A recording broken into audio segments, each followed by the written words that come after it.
All right, let's go ahead and get started. If you can't tell, I'm excited for today's Wi-Fi at Work episode. My name is Ellen Satterwhite. I'm a vice president at the Glen Echo Group, and I'm thrilled to have you all here for our Wi-Fi at Work digital event hosted by WifiForward. For those of you that don't know WifiForward, we're a coalition working to make more spectrum available for unlicensed and shared use, for technologies from Wi-Fi to Bluetooth to uses that make our lives better, like telemedicine and distance learning. And this week, we're talking about the 5.9 gigahertz band. So a sliver of our airwaves that's drawn a lot of interest in recent years, and particularly actually in the last year.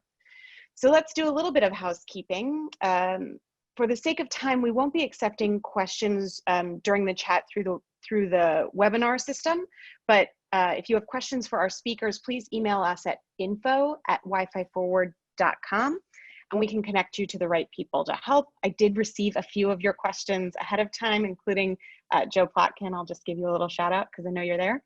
But after the webinar, we'll be uploading the video to YouTube and circulating it via email. So thanks for joining, but if you need to catch up, that's where you can do it.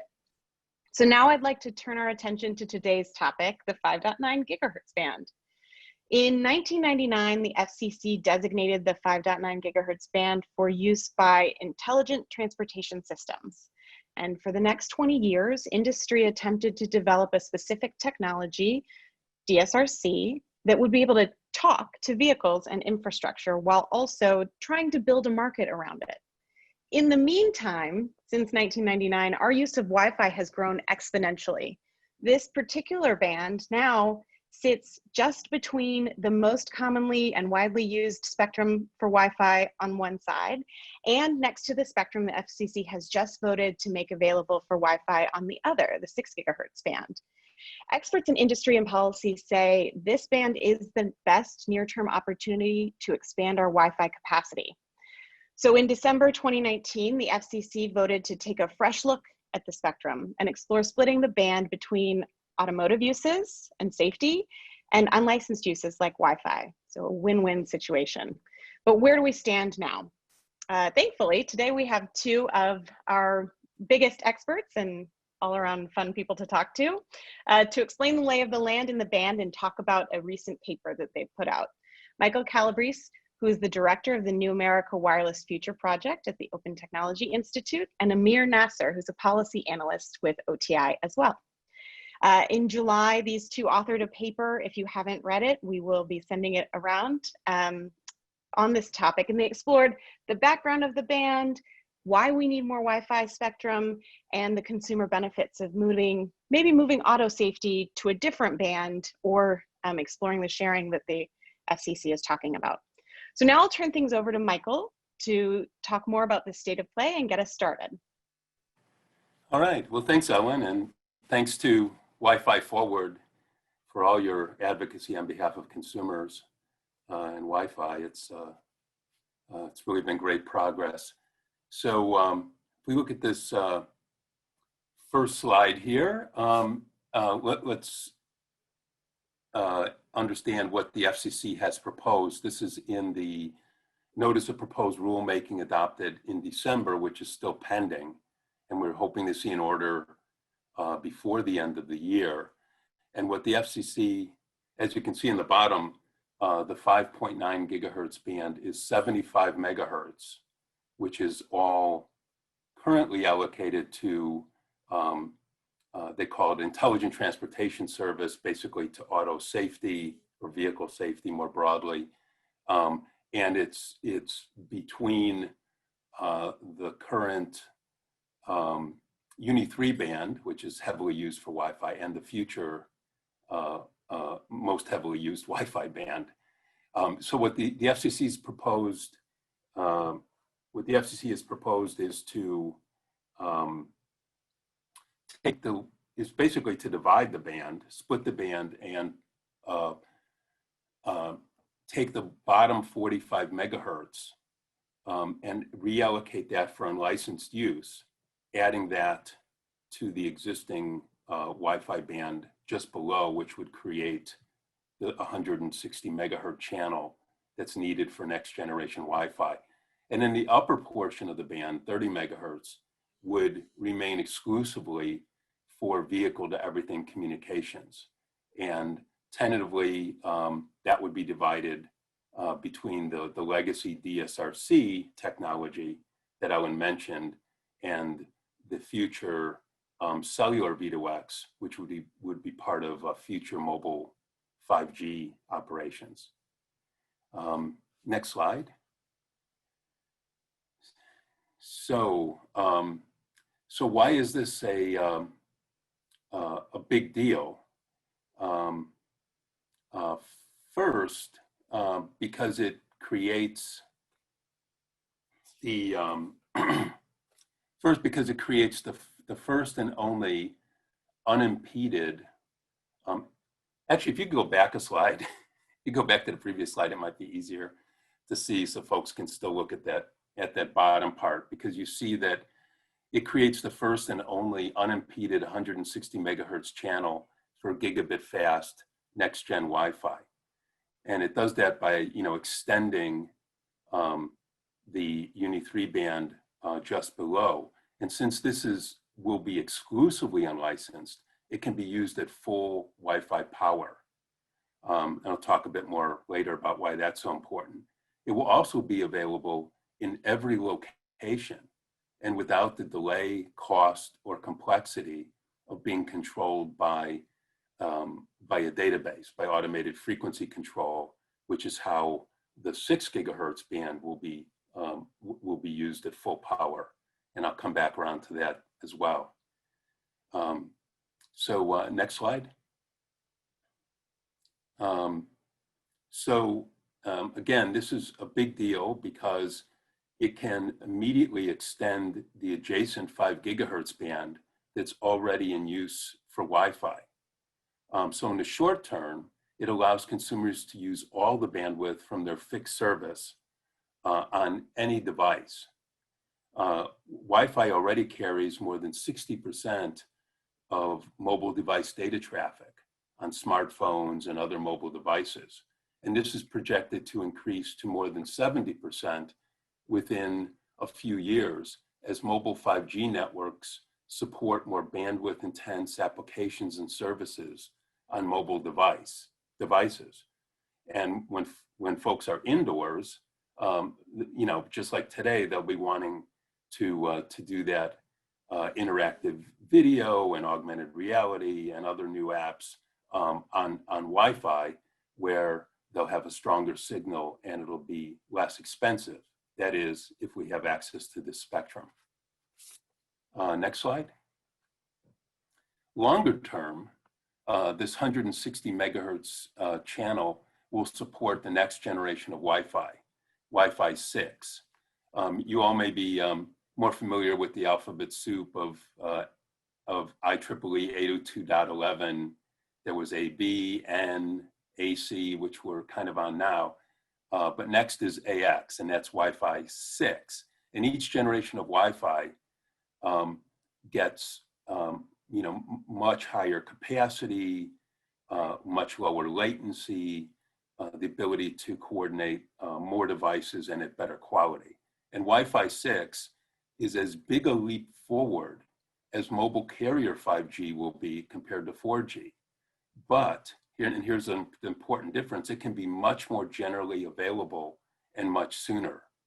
Wi-Fi 6 literally can accelerate the availability and affordability of 5G quality apps and services for all.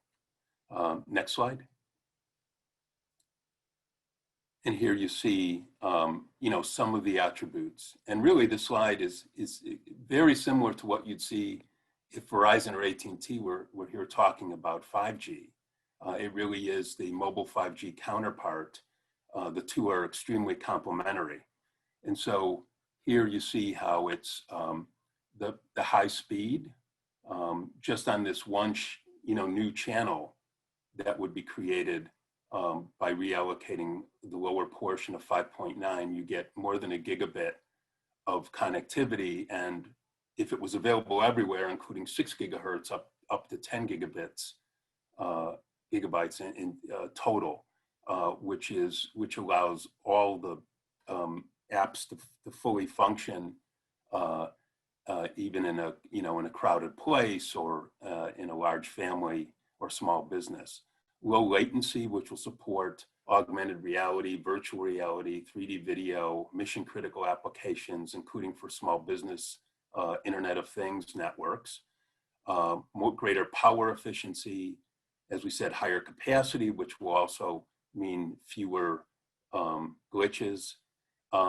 And at least in this particular portion of, in fact, only in this channel that we'd be creating with 5.9, more coverage. That is, that you can get the whole home coverage. So the FCC's 6 gigahertz order allows, and I should just pause to make sure we're recognizing that the opponents of this, the auto industry, for example, which would like to have the option value of holding on to all 75 megahertz, they say, why are we even talking about this when the commission in April just adopted the 6 gigahertz order, which allows unlicensed sharing of the heavily populated bands above 5.9. That is all across the 6 gigahertz band. Wi-Fi can share where it's available. It can share with the 50,000 high power microwave links with broadcast services, cable relay services, and so on. And the answer is that those channels. So there will be potentially as many as 6 more 160 megahertz channels, gigabit fast channels above 6 gigahertz. But gigabit fast channels using 6 gigahertz may not be available or robust in many homes or businesses.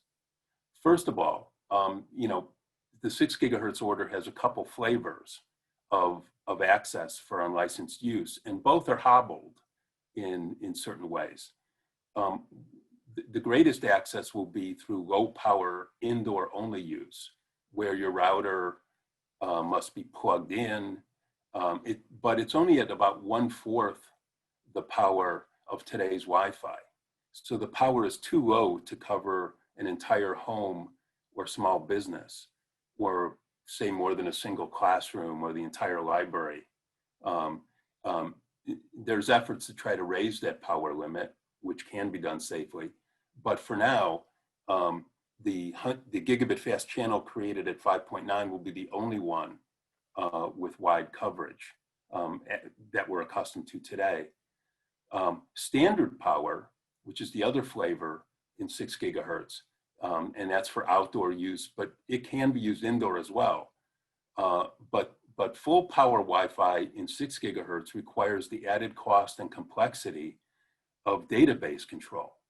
The commission will authorize a number of automated frequency coordination systems, but that won't happen for at least a year. And once you try to use it, it may not be available in many places if you're close to incumbent microwave links or other incumbent users. And there may be a subscription cost, for example. So really for consumers, the sure thing that looks like today's Wi-Fi, but at hugely better quality, is going to be in 5.9 gigahertz. Next slide. I also just wanted finally to, on this point of value, is literally to mention the economic value. So a recent economic study released by WifiForward projects that as Wi-Fi 6 is adopted, the added economic value will quickly reach roughly $7 to $8 billion annually. And of course, that will increase even further in the future as 5G apps become more prevalent and everyone wants to use them since they'll be built into smartphones and laptops, whether or not you have access to mobile 5G.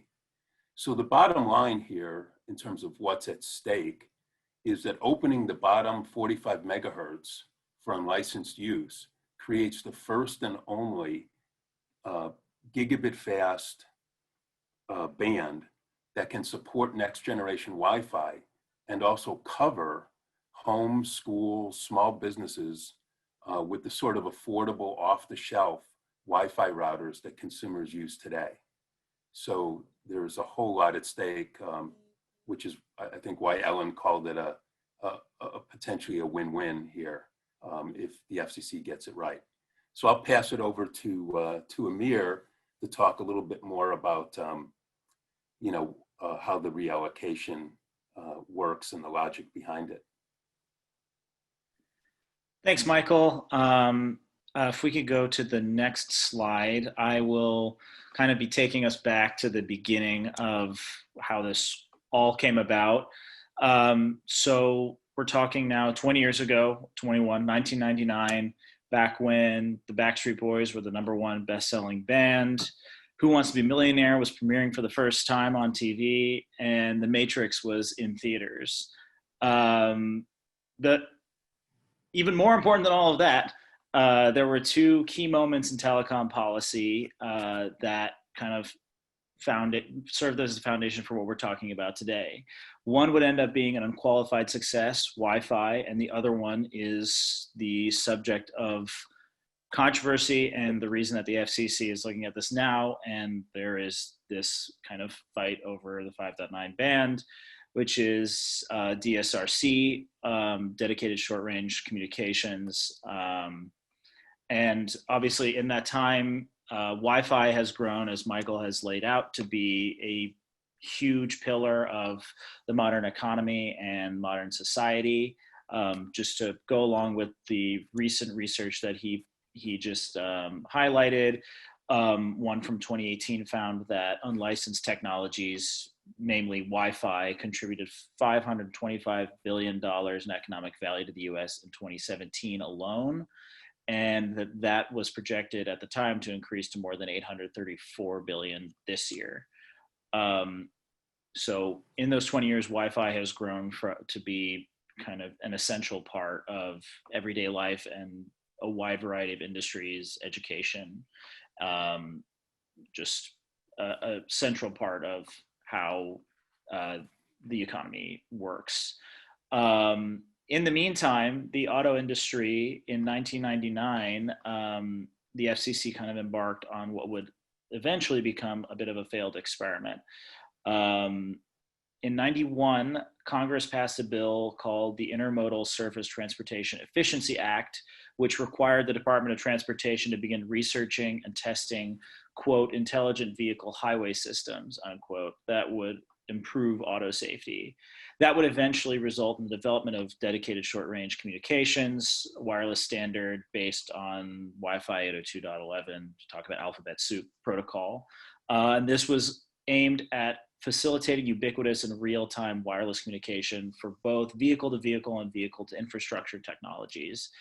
Congress would later enshrine the goal that was started through this bill of avoiding vehicle accidents through the bill called the Transportation Equity Act for the 21st century in 1998. That legislation resulted in the FCC later setting aside the 75 megahertz of the 5.9 gigahertz band that we're talking about now for shared use by DSRC technology on a license basis in 99. If we go to the next slide, please. In the 20 years that have passed, the 5.9 gigahertz band is still today very much underused. And in fact, four or 5 years ago, the Department of Transportation had put out a proposal that required DSRC radio systems in every new vehicle. The Department of Transportation a year or two ago had put that aside.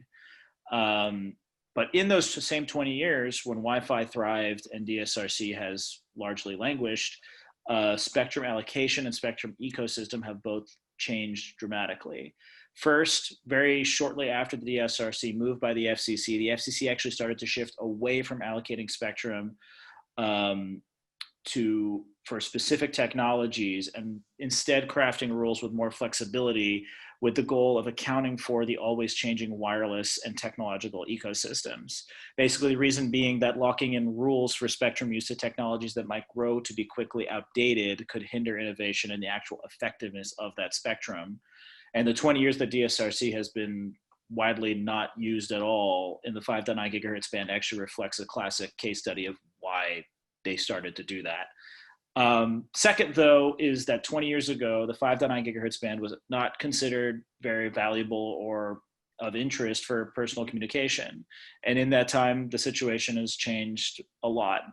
The band, as Ellen pointed out earlier, sits immediately between the current 5 gigahertz and the future 6 gigahertz most valuable and used bands for high capacity Wi-Fi.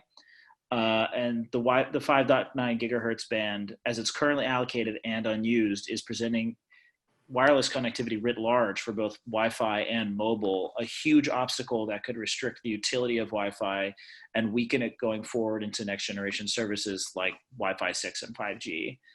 And actually, the Obama administration's Department of Transportation, although they proposed the requirement of DSRC radios in all new vehicles, the department found that it would take an extra $5 billion a year and would take more than 15 years for it to actually be ubiquitous enough to know if it would be effective. And if we're thinking about 15 years from now, we're thinking of maybe more autonomous driving, and a lot of those sorts of safety technologies will be based on LiDAR and other bands of high frequency spectrum. And if we could go to the next slide, please. At this point, it's clear that cellular vehicle to everything technology, CV to X, is going to be mostly integrated with mobile 5G networks and not exclusive to the 5.9 gigahertz band. And because of this, it does not make much sense to restrict it to the 5.9 gigahertz band while also limiting the future of Wi-Fi and of connectivity generally. It's actually it's less clear whether CV to X will ever become ubiquitous enough to be effective without a federal mandate, but that's almost a conversation for something else. I mean, once the FCC put out its 5.9 gigahertz proposal, the Alliance for Automotive Innovation had sent a letter to the Department of Transportation and the FCC and committed to deploy at least 5 million radios on vehicles and roadway infrastructure within 5 years, if the FCC basically promised to preserve all 75 megahertz of that band for safety. And I think it was WifiForward that pointed out that would represent about 2% of the fleet. And this kind of presents the option of, we know from not only FCC, but in other countries that 30 megahertz is more than enough for auto safety signaling. In the EU, they have 30 megahertz. In Japan, they have 10 megahertz. And actually recently the EU concluded that 30 megahertz is all that's needed for real-time auto safety operations, even if DSRC and CV to X deployments were to coexist in that band. So we know that this split that the FCC has come up with would be a win-win, but there's actually an alternative that could be even more of a win-win for both sides, which would be to potentially relocate auto safety communication to a different band. There are options that the FCC could look at to see if the technical aspects and feasibility is there. The 4.9 gigahertz band, for example, is barely used currently. I think only 3.5% of potential licensees actually use that band. And it's already allocated for public safety. Granted, the FCC would have to look at it and see if that would work. But in that way, that's 50 megahertz that could go exclusively towards this purpose. So there are other options, but in general, it's just it's key to look at basically how, even though initially it was allocated exclusively for 5.9, the 5.9 gigahertz was allocated exclusively for this purpose, the FCC since then, pretty much almost immediately after, has decided not to do such exclusive and siloed spectrum allocation policy making, and has moved to different and more flexible rules for spectrum bands. And that moving forward, as Michael mentioned, I mean, the 6 gigahertz band is going to be opened up, but the 5.9 gigahertz band is much more urgently needed, particularly if we're talking about 5G, starting to come to market, and the amount of data that's going to need to be offloaded onto fixed networks and Wi-Fi, along with the added connectivity needs of, year by year, we're using more and more, but especially when you think about how much people are working remotely and learning remotely, the 5.9 gigahertz band is just essential. So that's the end of my portion. Great. Well, I think we just have time for a few questions, and I actually, Amir, listening to you close out, kind of talking about our present moment and the urgent need for capacity, particularly for broadband at home.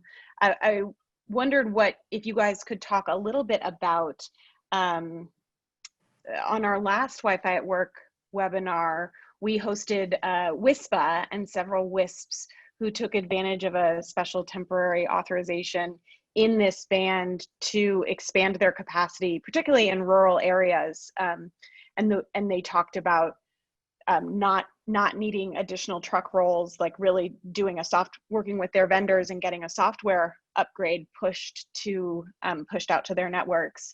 What do you think the impact of that successful experiment will be on the future of this band?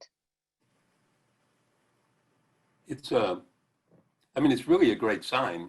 I mean, first, it demonstrates how empty this band is, that the chairman, the FCC, could quickly allow more than 100 WISPs to simply use that bottom 45 megahertz to expand the capacity of their fixed wireless networks, which are mostly out in small town and in rural areas.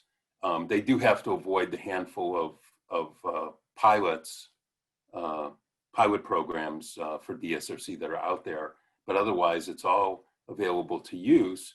But the big thing it shows is that unlike the 6 gigahertz band, which will be immensely valuable but still needs a lot of development, and it has those limitations I mentioned, but this is just more capacity for the existing Wi-Fi we have.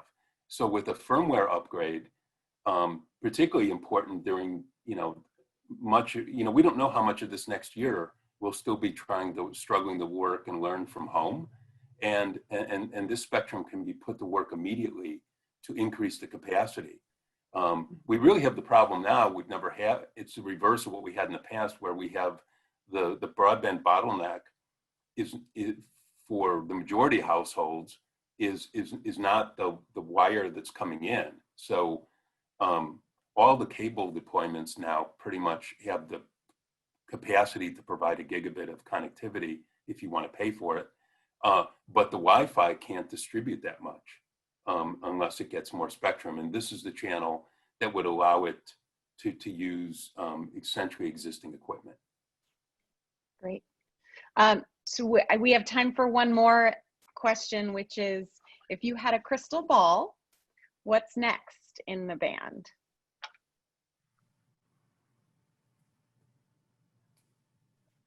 Any thoughts, Amir? Or? No, I thought you were about to say something. I mean, it seems like everything that we've been reading coming out of the agency seems positive, that it is going to end up, or at least that this FCC is going to really push for this. And I mean, this might sound like I'm trying to get out of the future looking, but if you look at the past year or two, there's been really strong bipartisan support at the FCC for doing this and for making sure we allocate some of the spectrum to unlicensed sharing, or unlicensed use. So I would be very optimistic, and it is one of those things where it does seem to be that this is a priority, just based on what, we read as being reported. But I think good things. Good. Michael, do you want to add anything? My quick crystal ball would be that although it may not come in this first order, we hope there will be, I expect there'll be at some point a further notice to look at relocating the remainder of auto safety to a better place. And so eventually you get the Wi-Fi superhighway that's possible, from 5 gigahertz all the way up through 6. And there'll be a clamoring for that once everyone realizes, the majority of people, and especially in those smaller town, rural and ex-urban areas, that the only way they're getting 5G mobile services is through Wi-Fi. And all those businesses that find that they can much more affordably deploy their own Internet of Things networks, using high capacity Wi-Fi. And this unimpeded section of unlicensed spectrum will be the most desirable, and everyone will want more of it. It'll be so much. WifiForward's next economic study will probably find that it's double or triple the value. Yeah, no, a lot has changed. Very little has changed in the last 6 months, but a lot has changed, I think, in how we all view this industry and this technology. So thanks for setting it up that way. Thank you to you both. I wish we had been able to do this in person. As I mentioned, Michael, you're always one of my favorite guests, and Amir, anyone who can work Backstreet Boys into a webinar on Wi-Fi deserves all the praise. So thank you both very much. And for those of you watching, as I mentioned, we'll be sending out highlights in a follow-up, but also please do check out Michael and Amir's paper. And as always, let us know if you have any questions, comments, or suggestions for future episodes. Thanks, everybody. Yep.